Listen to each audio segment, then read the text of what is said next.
Magandang gabi po. Ngayon po italakayin po natin ang katanungan po, nag-PM sa akin po si Aling Lucia. Namatay po yung asawa ko, 50 years old, may tubig siya sa baga at minanas. Wala naman po kaming pera at pero wala pong bisyo yung asawa ko. Ang sanhi, ang pagkamatay po ba ng asawa ko may koneksyon sa pagkakaroon niyang tubig sa baga? Yan po ang kanyang katanungan. So, ating po ngayon talakayin ito pong floral effusion. Ibig sabihin nito, yung pagkakaroon po ng tubig sa baga. Tapos, minanas pa siya. Ang yung pong, sa English po nito, floral effusion, maraming komplikasyon po yan. Unang-una, nababawasan yung function ng baga. Kasi yung pag maraming tubig na nag-build up doon sa space ng baga, nako-compress yung baga, kaya napakahirap huminga, na ito ay dapat dalhin agad sa ospital. Pwedeng mag-cause ito ng respiratory failure.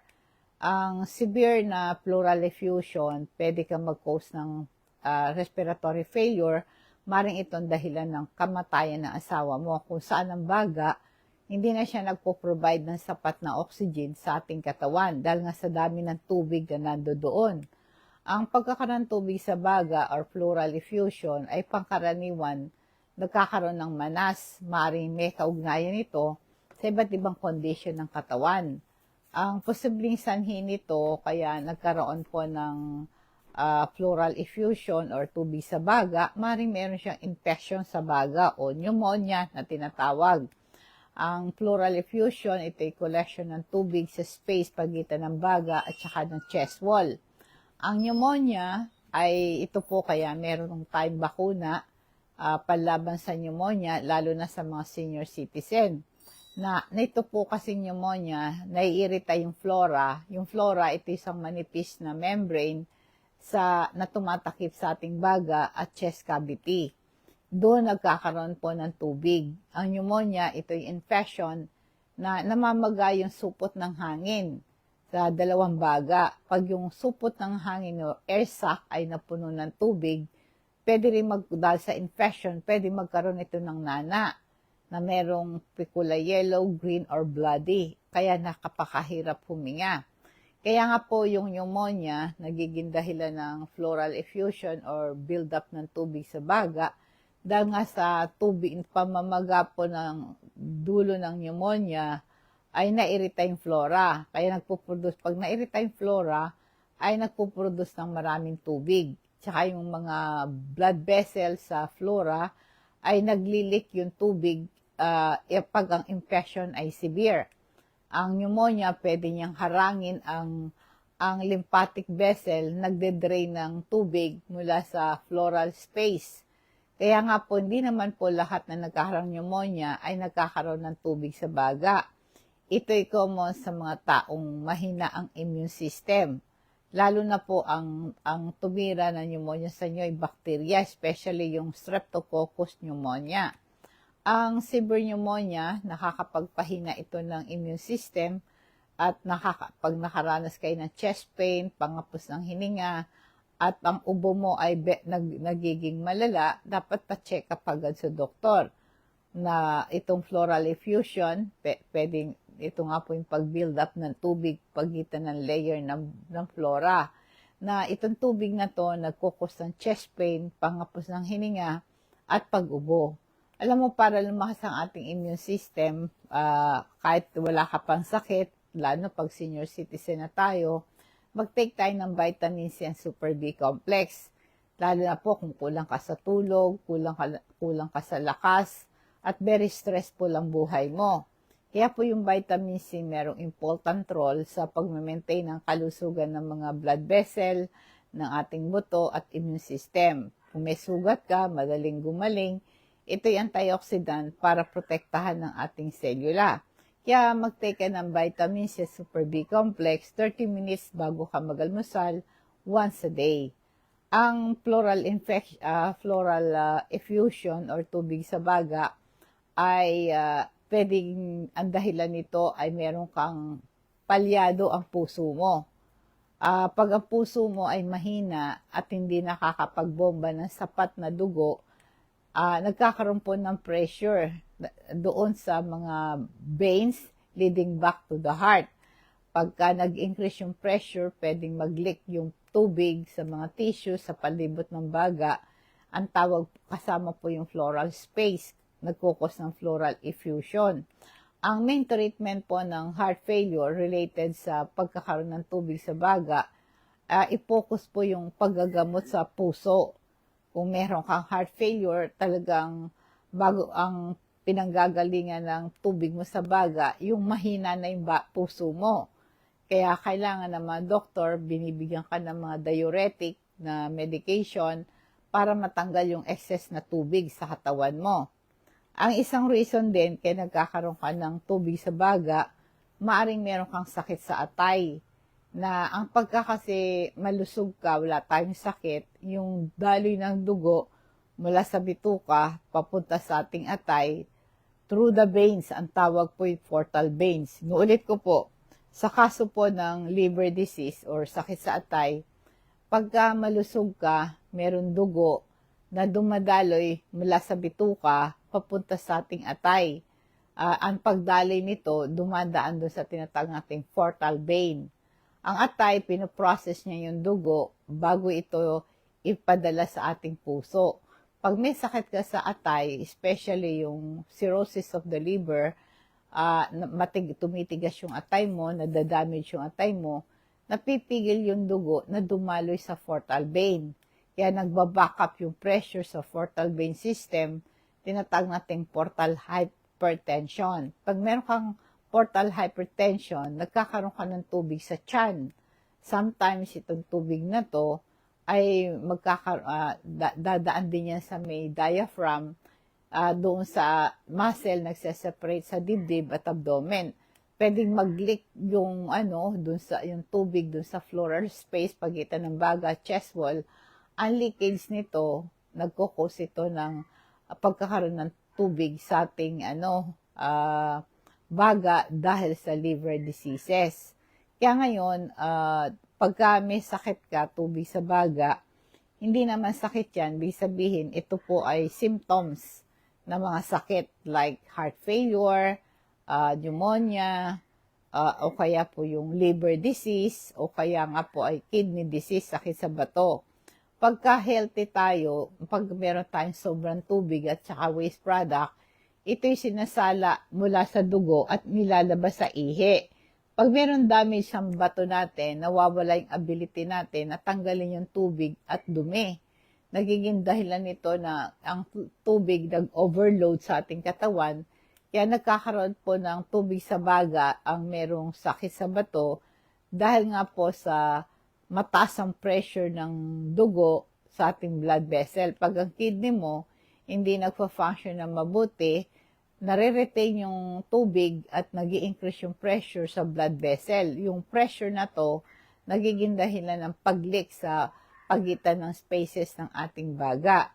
Ngayon, meron tayong tinatawag natin protein abnormalities, pagbabago sa blood protein level dahil sa sakit sa bato. Nagko-contribute po pag mataas yung protein mo sa dugo, pwedeng mag-contribute sa pagkaroon ng tubig sa ating baga. O kaya pag nagkaroon ng inflammatory processes, yung inflammation associated ng kidney failure, merong role ito sa pagkakaroon ng tubig sa ating baga. Kaya po yung crystal oil, kung kayo po ay naninikip ang dibdib nyo, no, yung crystal oil natin, ito galing sa plant, nare-reduce yung pain at inflammation, ipahid mo lang.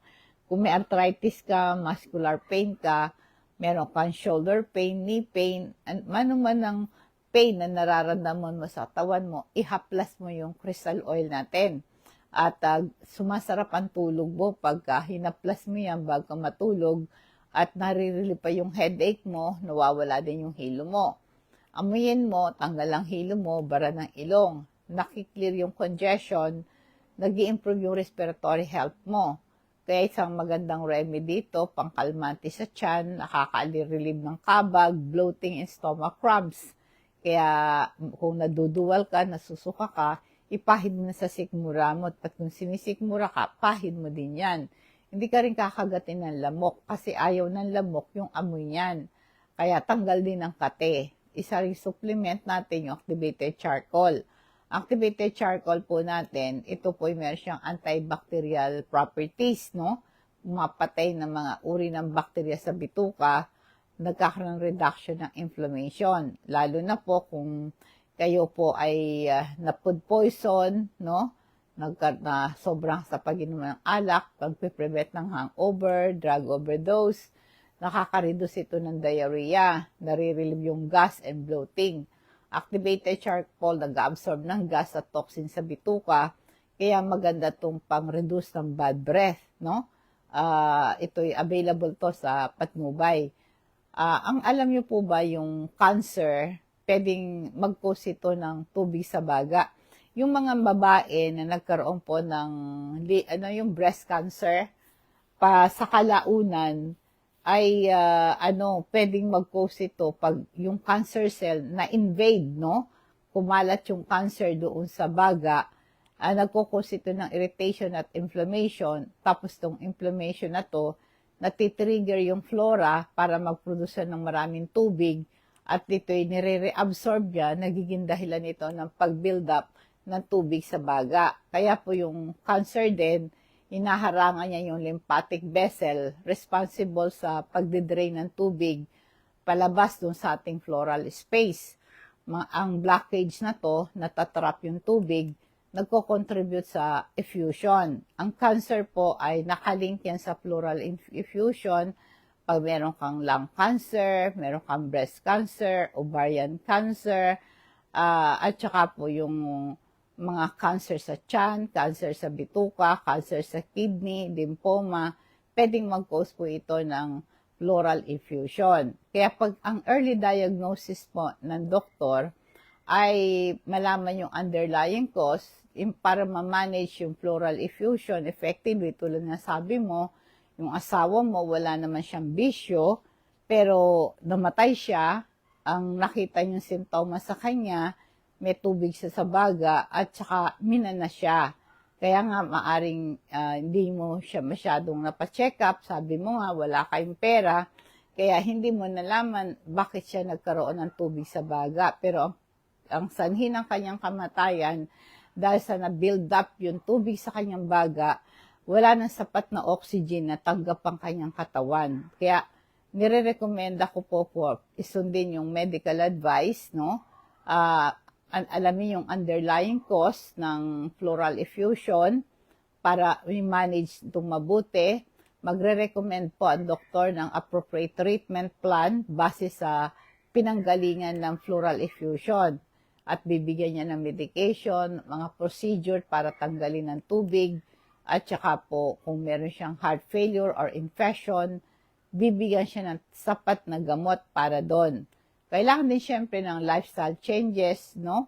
Nakakatulong po yung pagkain, lesser yung salt intake, i-maintain yung healthy weight, iwasan ng bisyo, alak, sigarilyo, huwag masyado magpuyat, maraming complementary approaches na padang ma-relieve yung simptoma ng pangangapos ng hininga, chest pain.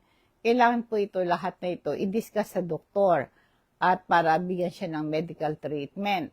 Meron akong ikaway, syempre pag may tubig ka sa baga, hirap kang huminga, itas ang ulo habang natutulog para ma-improve yung breathing sa gabi at magkaroon ng steam therapy. Mag-inhale ng steam, malusin yung mucus at mawala yung congestion. Tsaka yung pain management, merong mga over-the-counter pain reliever like acetaminophen para ma-manage ang chest pain associated ng tubig sa baga.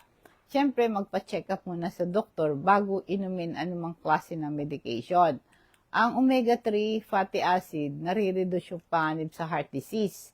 Nakakababa yan ng blood pressure, pambababa ng cholesterol, bad cholesterol, triglycerides, at ito po yung nakaka-reduce ng heart attack, stroke, and irregular heartbeat. Nakare-reduce din yung inflammation, yung omega-3, may siyang anti-inflammatory properties, nabe-benefit yung heart mo doon. Nare-reduce yung bara, yung mga plaque build-up sa artery, na-improve yung blood flow mo dyan. Kaya maganda rin po yung omega-3 sa mga mamagaan na mga kasukasuan. At ito yung nakakatulong para ma-manage yung arthritis and another inflammatory condition like rheumatoid arthritis, no? Ipaalam niyo po sa akin yung details like your name, address, kasama na po yung barangay kung saan kayo nakatira, yung CP number na kung sino po ang receiver, kung gusto yung magpa-deliver ng ating mga health product. Padi-deliver ko yan, darating sa inyo ang rider, cash on delivery, i-charge po ang shipping fee sa inyo. Ang ginagamit po natin ng LBC, no? So, yan po ang aking paalala, kung interesado kayong bumili ng ating health products. Dadako po tayo sa ating food for thoughts, Isaiah chapter 40 verse 31. Ito pong verse na to, ito yung message of hope and strength. Ang sabi niya, those who wait on the Lord shall renew their strength. They shall mount up with wings like eagles. They shall run and not be weary. They shall walk and not faint. Ito pong verse na to, yung sino mang naghihintay sa Panginoon, yung mga naghihintay, yun yung may pananampalataya sa Diyos at may pagtitiwala sa kanyang plano. Sila'y mababago ang kanilang lakas, nire-restore ng Diyos ang kanilang lakas sa panahon ng kahirapan at pagsubok. Sila po ay parang meron silang pakpak tulad ng agila. Ito'y nagsisignify na kaya nilang i-overcome ang mga challenges. Sila'y tatakbo, hindi sila mapapagod, maglalakad, hindi sila himatayin. Ang emphasis po nito ay yung God's presence. Nabibigyan tayo ng perseverance and endurance through hardship.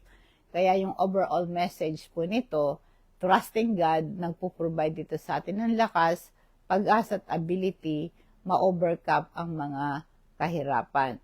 Magandang gabi po, nawa po ang pagpapala at patnubay ng Diyos ang sumatin, and God bless us all.